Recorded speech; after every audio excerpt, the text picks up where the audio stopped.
Road map तैयार किया गया है।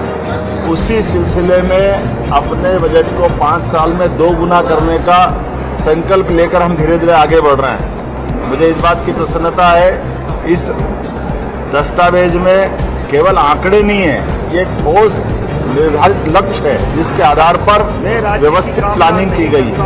गरीब, महिला, किसान, युवा सभी वर्गों की बेहतरी के साथ साथ ये बजट गांव, गरीब और खास करके व्यवस्थित प्लानिंग के भरोसे से मध्य प्रदेश विकास के मामले में एक नई केवल सड़क पे चलने की स्थिति नहीं है।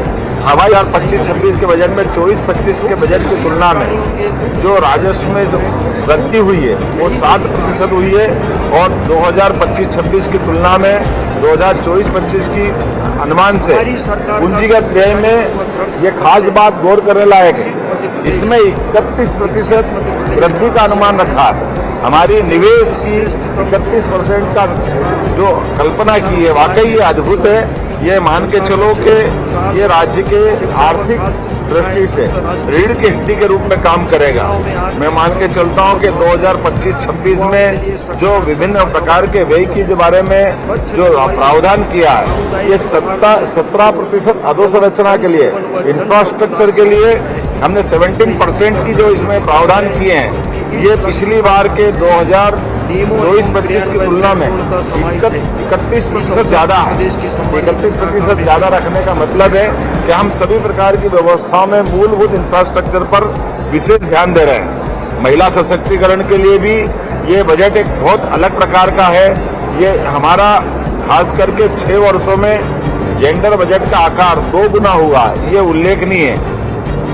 कृषि और जबलपुर, ग्वालियर ऐसे स्थानों पर भी आईटी पार्क के लिए 129 करोड़ का प्रावधान किया, जो हमारे तकनीकी रूप से खास करके इंजीनियरिंग कॉलेज के बच्चों के लिए बड़ा लाभ मिलेगा। जैसा प्रयागराज का कुंभ हुआ है, ऐसे सिंहस्थ 2028 मध्य प्रदेश में होने वाला है।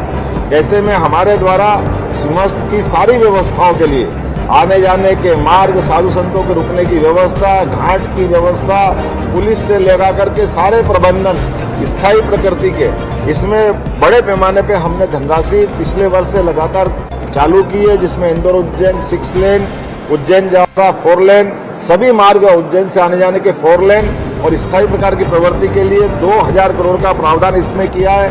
कुल मिलाकर के 18,000 करोड़ के अभी तक की हमारी मंजूरियां वहां दी है। सीएम राय स्कूल भी लगातार गति से बढ़ रहा है, इसलिए 4,686 करोड़ की इसमें प्रावधान किया। मेट्रो रेल प्रोजेक्ट ये बाकी के नगरों में भी बढ़ेंगे। अभी इंदौर और भोपाल में, आगे जाकर इंदौर और उज्जैन में, जबलपुर, ग्वालियर अलग अलग शहरों में बढ़ाने के लिए मेट्रोपॉलिटन सिटी में भी हम काम कर रहे हैं, जिसके माध्यम से अभी पहले चरण में इंदौर और भोपाल, इंदौर के आसपास इंदौर, उज्जैन, देवास, शाजापुर का मक्सी और धार का पीथमपुर, इस मिला को मिलाकर इंदौर मेट्रोपॉलिटन सिटी, ऐसे ही क्रमशः राजधानी भोपाल को जैसे जीआईएस में इसको सुंदर किया, भविष्य में 25 साल तक हमारे। तो मुख्यमंत्री को आप सुन रहे थे और कोई नया कर इसमें नहीं लगाया गया है। बड़ी बात यह है, लाडली बहनों की राशि नहीं बढ़ेगी। और हमारे साथ दो खास मेहमान जुड़े हुए हैं इस बजट पर चर्चा करने के लिए। शिवम जी हमारे साथ जुड़े हुए हैं बीजेपी से, तो कांग्रेस की तरफ से भूपेंद्र गुप्ता जी काफ़ी सीनियर भी हैं, बहुत वक्त से बजट पर वो नज़र रखते भी आए और चर्चाओं में शामिल होते आए हैं। एक बार फिर से उन दोनों का स्वागत करते हैं। 70% से ज़्यादा प्रगति करते हुए गौ संवर्धन और पशुओं के संवर्धन के लिए 505 करोड़ का, अर्थात गौशालाओं में भी प्रति गौ माता की रोजाना की खर्च की राशि 20 रुपये को बढ़ा करके 40 रुपया रोज करना और साथ ही साथ 5 रुपया प्रति लीटर पे बोनस चालू करना। ये अद्वितीय योजना है जो किसान की समृद्धि में फसल के अलावा अलग से बड़ी भूमिका अदा करेगी।